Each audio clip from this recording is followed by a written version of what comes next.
Chelsea were absolutely outclassed and embarrassed by Liverpool away at Anfield. 4-1 defeat, tough one to take, but the 7 consecutive draws have been put to bed after Jürgen Klopp basically made the most of his last game managing Liverpool against Chelsea in the league.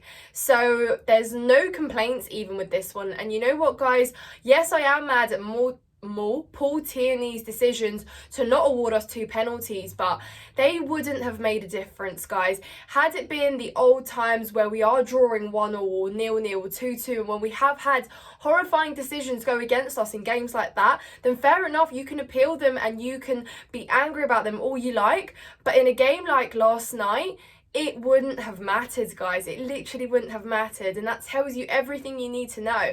Maybe, yeah, that first penalty, if it was awarded to Gallagher, changes the scoreline, maybe changes the dynamics in the game, but judging by Liverpool's performance, I just think that there was nothing for us to take in that game. But anyways, guys, if you're new to my channel, welcome to Nina's Chelsea Corner. Do subscribe if you haven't done so. Please make sure you hit the like button, and as always, comment your thoughts as I go through mine. So let's get straight into the game. I thought the way we set up was pretty much the strongest in terms of available players that have just come back from injury. You know, we can't throw in everyone. No matter how big this game was in terms of magnitude, I do agree with Pochettino that it would have been too risky to start your Nkunkus, maybe your Carneys, your Gustos. So fair enough. Like, we set up with Chilwell, who we thought brilliant. We have been calling for him to start. You know, a left back is going to be so needed against Liverpool. Someone that can actually provide you with solidity on that left flank. Well, boy, was I wrong. It really did not make a difference. And guys, defensively, I think it's one of our worst displays. We were totally outplayed defensively as well. You know, we've preached that even though in the past year we haven't been scoring goals, we've been struggling, we've said that at least we've got some solidity in our back line and we haven't conceded as much or have been, you know, better defensively as opposed to offensively. Well, that just wasn't the case, was it? You know, I thought if we at least want to defend and park up and, you know, get pinned back in our box, at least we'll do a good job. But no, I mean, Badiashile and Thiago Silva were basically swing doors for Diogo Jota's goal. He might as well have just walked straight through. I mean, like, nobody was really there. And it's just, that tells you exactly how the rest of the game is going to go. It just sets the tone. So disappointing, and I feel so bad for Petrovic last night because he can actually hold his head high. You know, it's not many instances where you say that when goalkeepers concede 4 goals, but given the fact that the outfield players were, you know, just so poor, you can say that Petrovic, with the outfield players among them, was probably the best player on the pitch. He prevented it from at least being double the scoreline that it was. You know, in that first half, right before Jota scored, he had a great save of Darwin Núñez's shot that he really was going in as well. So fair play to him, but I mean, his players did not make it an easy job for him at all. You know, and I did say that this game would be the one where Petrovic is tested the most, and perhaps you can say that, you know, Sanchez's first debut in a Chelsea shirt was against Liverpool, but that was a very different performance and a very different Liverpool side, you can also say. You know, their progress has been just an upward trajectory, and we really just can't compare. The difference in squad, guys, the difference in bench. You know, they didn't even have Robertson and Trent starting in this game. They didn't have Salah in this game, and they still looked that threatening. So just imagine. Whereas on the other hand, we had everything we could offer, the best at the highest level that we could put in terms of squad, and we basically used every powerful force we could off the bench in the name of Nkunku, Carney, Malo Gusto. We didn't have anything else to offer, guys. And Trent and Robertson came on very late in the second half. Did Robertson come on? I know Trent did, I can't remember. But anyways, they brought on their other threatening outlets later on in the game because they could afford to. And they could afford to let Clark have some minutes up his belt because they were 4-1 up at Chelsea.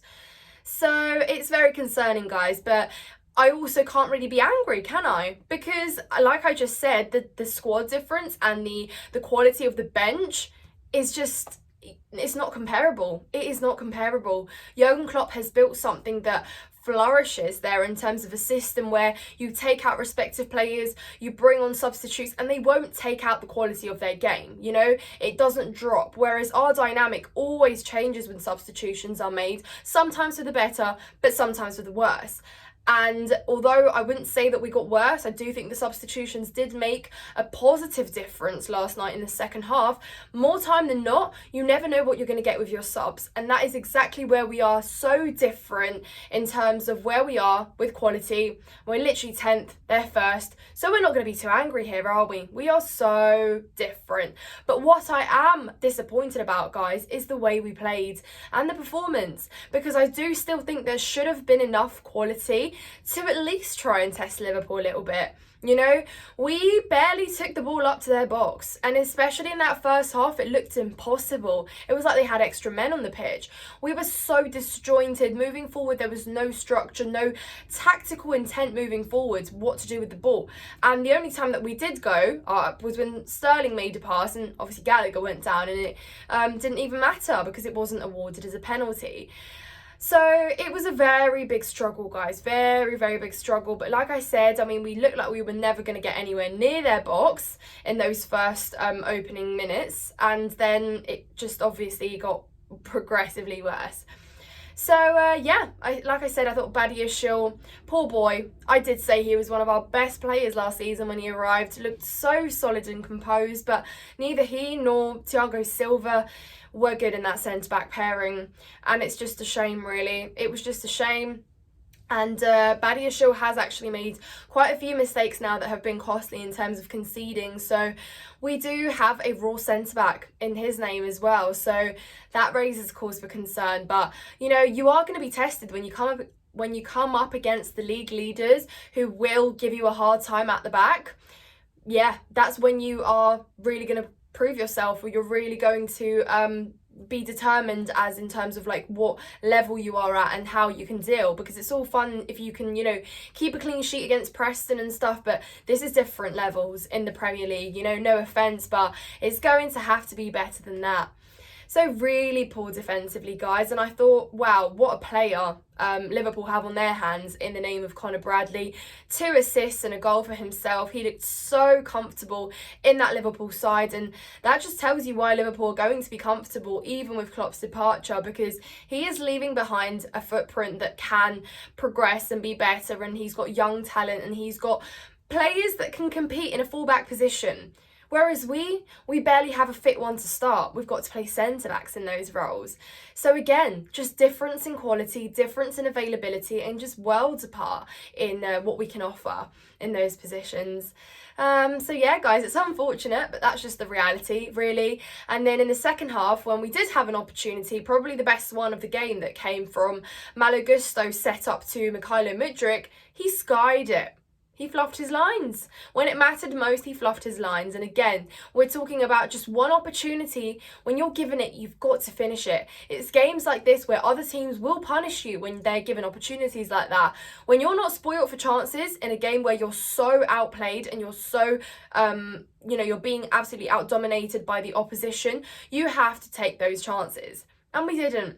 Maybe you can argue that the speed that he was running at with the ball, no, I'm not going to make this excuse for you, Mudryk. I'm sorry, I've defended you so much, but that chance absolutely has to go in. And, you know, Gusto, another player that really did try, and he did manage to sort of outpace his man and get there to make that final pass, but just no one to finish it. Nobody. Sterling, so underwhelming. Yet again, one of our more senior players. He was getting mocked by Liverpool's fans, he really was. And again, can you really defend him?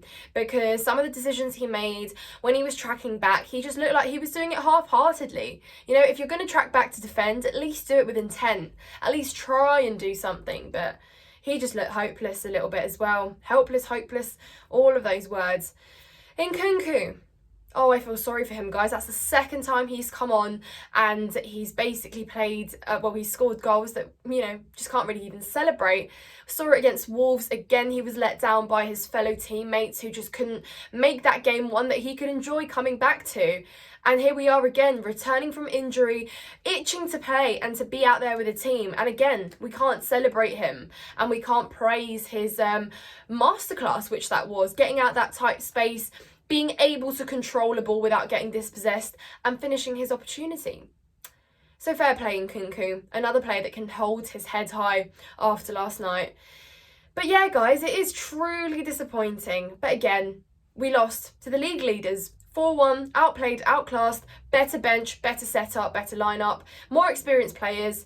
You can't argue it. But we didn't make it easier. We made it so much easier. And guys, just to make matters worse, Darwin Núñez was basically playing the crossbar challenge. So he could have had his own fair share of opportunities again.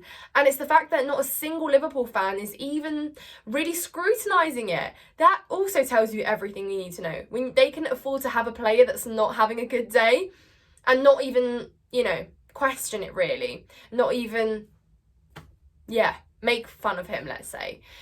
Oh dear. But that just, again, it really reiterates where we're at, guys, in terms of the league. Yes, the cup final is going to be, gosh, I can't even believe I'm sitting here thinking that, we can outplay or beat Liverpool in open play. But, it's the cup final. The vibes are different. But you know what, guys, I can't even look forward to that game right now. As always, let me know your thoughts in the comments down below. Chelsea have another Premier League game coming up this weekend. It's going to be Wolves. Not an easy game. Obviously, Christmas Eve was the day that we played them away, and it was just disappointment again all over. But we will see how we bounce back, or if we do at all. But every game lost from here on just really is going to dig our hole in the ground further and deeper for this season. But yeah, anyways, guys, subscribe to my channel if you haven't done so. Please hit the like button and I'll see you in the next one. Have a lovely day.